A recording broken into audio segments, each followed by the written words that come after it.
নাজমুল হোসেন শান্ত পাকিস্তানের বিপক্ষে প্রথম টেস্টেই দারুণ একটি সেঞ্চুরি তুলে নিয়েছেন। ১২৯ বলে সেঞ্চুরি পেয়েছেন এবং দুর্ভাগ্যজনকভাবে সেঞ্চুরি করার পরের বলেই কিন্তু তিনি আউট হয়ে গিয়েছেন।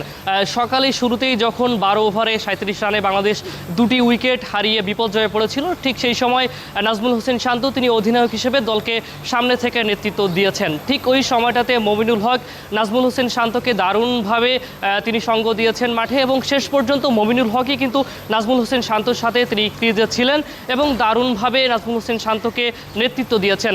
সব মশার বিরুদ্ধে সুরক্ষা দিতে এলো বসুন্ধরা এক্সট্রিম অ্যারোসল, মশার বিরুদ্ধে এক্সট্রিম সুরক্ষা। নাজমুল হোসেন শান্তর এটি নবম সেঞ্চুরি এবং প্রথম বাংলাদেশি হিসেবেও কিন্তু নাজমুল হোসেন শান্তর এক টেস্ট ম্যাচে 2টি সেঞ্চুরি রেকর্ড রয়েছে, অর্থাৎ 2 ইনিংসে কিন্তু নাজমুল হোসেন শান্তর 2টি সেঞ্চুরি রেকর্ড রয়েছে।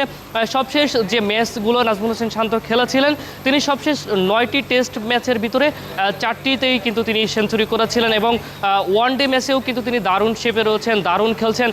নাজমুল হোসেন শান্তকে নিয়ে বিস্তর আলোচনা রয়েছে, কিন্তু বর্তমান তিনি যে ফর্মে রয়েছেন নাজমুল হোসেন শান্ত, বর্তমান টেস্ট ম্যাচে কিন্তু নাজমুল হোসেন শান্তকে বাংলাদেশ দলের সেরা ব্যাটার বলা যায়। সেঞ্চুরি করেছেন এবং সেঞ্চুরি করে দুর্ভাগ্যজনকভাবে আউট হয়েছেন। আউট হয়ে আমরা নাজমুল হোসেন শান্তকে দেখেছিলাম তিনি নিজেও কিছুটা বিরক্ত হয়েছেন, কারণ যেহেতু আজকে ম্যাচের শুরুর দিন, তিনি চাইলে এই ইনিংসটাকে আরও বড় করতে পারতেন, হয়তো ডাবল সেঞ্চুরির দিকে নিয়ে যেতে পারতেন, কিন্তু তিনি সেটিতে ব্যর্থ হয়েছেন। সেঞ্চুরি করার পরের বলেই কিন্তু তিনি দুর্ভাগ্যজনকভাবে আউট হয়েছেন। মমিনুল হক এখনও তিনি ক্রিজে রয়েছেন।